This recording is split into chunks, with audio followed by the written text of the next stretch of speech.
Chers amis, un jour le Rav Elchanan Wasserman, Hashem Yikom Damo, a posé une question très puissante au Chafetz Chaim. Il lui a dit, on sait, et Chachamim insiste énormément sur le fait que le concept qui s'appelle la Teshuvah, c'est un véritable cadeau de la part d'Akadosh Baruch Hu. Le concept de Teshuvah, il dépasse complètement l'entendement humain.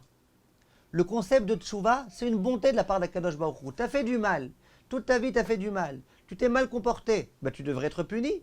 Le fait que maintenant on soit capable de retirer tout le mal que tu as fait, ça c'est un très très grand chesed. Comme ça Chachamim m'explique. Ça veut dire que logiquement, j'aurais dû être puni, bien qu'à la fin de ma vie j'ai fait Teshuvah. Simplement Akadosh Baruch Hu, il est gentil et il fait un très très grand chesed qu'on va par rapport à la fin. Dit le Rav Elchanan Wasserman, moi j'ai une très grande question à poser. Il y a écrit dans la Gemara de façon explicite que celui qui est tohé à la rishonot, ibed et akol. Ça veut dire quoi?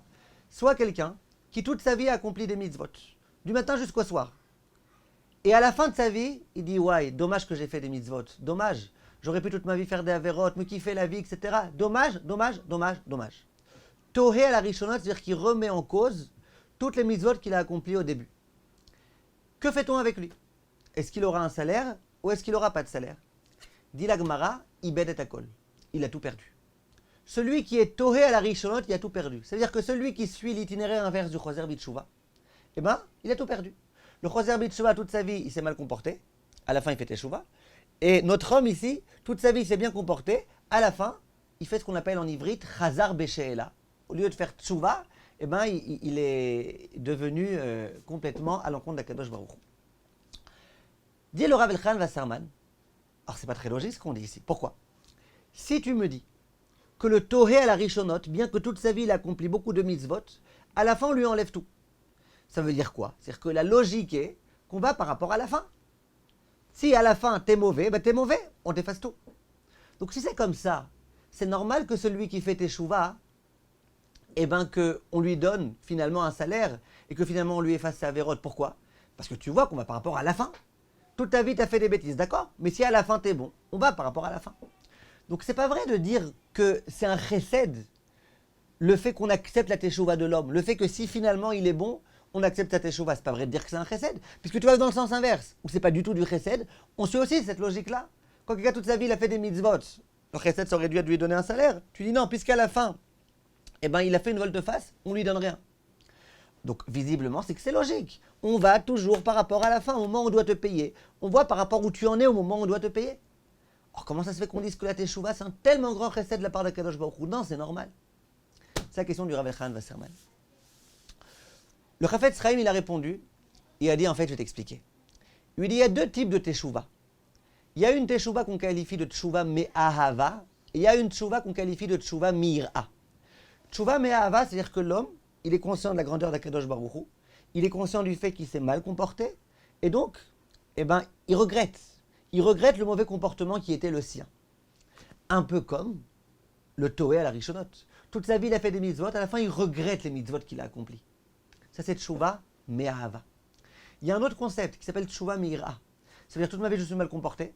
C'est pas que je regrette fondamentalement le mal, c'est que, j'ai peur de Dieu, j'ai peur d'être puni, j'ai peur d'aller au Gehinam, j'ai peur. Donc, ça me dérange pas trop d'avoir fait du mal, mais pas shoot, j'ai peur. Et donc, je fais teshuvah, et donc je regrette parce que j'ai peur. C'est deux possibilités de faire teshuvah. Dit le Chafetz Chaim que dans une teshuvah me'ahava, on t'efface les fautes que tu as accomplies. Vous avez raison. Ça procède pas vraiment du chesed. Ça, c'est la logique. De la même façon que celui qui regrette le bien qu'il a fait, on lui efface le bien. De la même façon, celui qui regrette le mal, on lui retire le mal. Et ça, à ce sujet-là, on n'a pas dit que c'est un très grand chesed. C'est normal. À quel propos on a dit que c'est du chesed? À propos de la teshuvah me'ira. Celui qui toute sa vie s'est mal comporté. Et c'est pas qu'aujourd'hui il regrette fondamentalement le mal qu'il a fait. C'est qu'aujourd'hui il dit, écoute, j'ai peur de Dieu, etc. Lui, logiquement, on aurait dû le punir. Et pourquoi on le punit pas? On le punit pas parce que c'est un chesed. Dit le Chafetz Chaim, à ce sujet-là, au sujet d'une telle teshuvah, c'est là que le chesed doit intervenir pour qu'on lui pardonne les fautes, parce que sans ça, on n'aurait jamais pu lui pardonner les fautes. Simplement, le Rav Weiss, il rapporte sur Chafetz Chaim, il n'aime pas tellement. Il dit, c'est bizarre de dire que tout ce dont Chachamim parle, de la grandeur de la teshuvah et de la bonté de la teshuvah et tout, que ça s'adresse qu'à une partie, une catégorie de juifs, qu'à un type de teshuvah, c'est un peu bizarre. On lui propose un autre pshat extrêmement joli, extrêmement beau, extrêmement intéressant. Il dit, malheureusement, on ne comprend pas très bien c'est quoi le salaire qu'on reçoit sur les mitzvot. Il dit que les choses soient claires. Akadosh Baruch Hu m'a créé. Il m'a créé pour son bien. Akadosh Baruch Hu a créé l'homme parce qu'il avait décidé, entre autres pour son bien, comme il est écrit dans certains chachamim, Kol ma shebarati, l'irvodi, etc. J'ai créé pour mon bien. Maintenant, nous, on est serviteurs d'Akadosh Baruch Hu. Hachem, il nous donne quelques règles. C'est normal qu'on respecte ces règles. C'est normal. C'est la moindre des choses. Hachem nous donne des règles.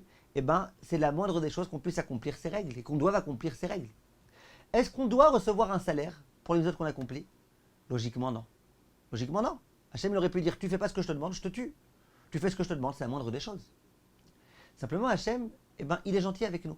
Il dit, je vous dois rien, je vous dois aucun salaire, mais j'accepte de vous donner un salaire. En quelque sorte, un petit bonus. Je vous donne un bonus. Chaque mitzvah que vous faites, je vous donne un bonus. C'est écrit dans le pasuk. Dans le pasuk, on dit explicitement, Ulcha Hachem chased, ki teshalem leish kema'aseu. Toi, Hachem, tu fais du chesed. Quand tu donnes à chaque homme un salaire pour le bien qu'il fait. Donc, chaque mitzvah qu'on accomplit, c'est un bonus. D'accord? Très bien. Imaginez que quelqu'un, toute sa vie, il se soit bien comporté. À la fin de sa vie, il dit, oh, je regrette d'avoir fait toutes ces mitzvot, je regrette, je regrette. C'est un peu comme un employeur.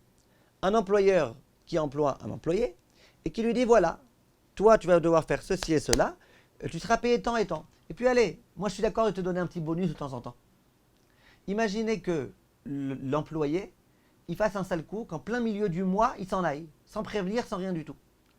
L'employeur, il peut lui dire, bon écoute, ce que je te dois vraiment, le dû que je te dois, bon, ça je devrais te le payer, on verra, indemnisation, etc. Mais en tous les cas, là où tu es parti en plein milieu, et que tu m'as fait perdre tellement d'argent, au moins le bonus, que je t'ai de toute façon pas obligé de te donner, je ne te le donnerai pas. Ben c'est un peu pareil. L'homme, il doit servir à Kadosh Baruch Hu, il n'y a pas de question. Le fait qu'il reçoive un salaire, c'est un chesed inouï de la part de Kadosh Baruch Hu. On a compris ça. Maintenant, c'est un bonus. Alors si l'homme toute sa vie, il accomplit des mitzvot, il devait avoir des bonus. Et qu'à la fin il dit, oh, je regrette tout ce que j'ai fait, c'est dommage, c'est dommage, c'est dommage. Hachem lui dira, ben, je suis désolé. Le bonus, tu l'as perdu. Donc c'est pas que Toé à la Rishonot, on lui donne pas parce que c'est logique qu'on ait toujours par rapport à la fin. C'est que dans ce cas précis de bonus, eh ben ça te revient pas. Par contre, dans le cas d'un homme qui toute sa vie a fait le mal, chaque mal, eh ben c'est du mal qu'on fait vis-à-vis d'Akadosh Baruch Hu. Et c'est pas normal. Et c'est incompréhensible. Et c'est inacceptable. Tu fais le mal, jour après jour. Mal. D'accord? Eh ben, ça serait normal que tu sois puni pour ce mal. Bon, tu me dis, mais à la fin, les dernières minutes, j'ai quand même fait du bien. D'accord? Alors, pour le bien que tu as fait, tu auras une récompense. Pour le mal que tu as fait, eh ben, tu seras puni. Mais de dire que sous prétexte qu'à la fin, j'ai été faire le bien, que ça annule le mal, pourquoi? Qu'est-ce qui annule? De quel droit t'annule? Comment t'annule? Alors quand c'était des bonus, tu peux dire, tu dois avoir des bonus, mais tu t'es mal comporté, ben je n'ai pas envie de te donner de bonus. Mais quand c'est quelque chose, tu as fait le mal. Qu'est-ce qui fait que ça efface? En quoi le fait de vouloir faire maintenant le bien, ça efface le mal? Ça, c'est du chesed. Et c'est ça le chesed de la part de Kadosh Baruch Hu. Et c'est pour ça que la tchouva, c'est du chesed. Kol tout, mes chers amis, tiskou, Bezrat Hashem, Ektiva, Vechatima Tova. Kol tout, et à bientôt.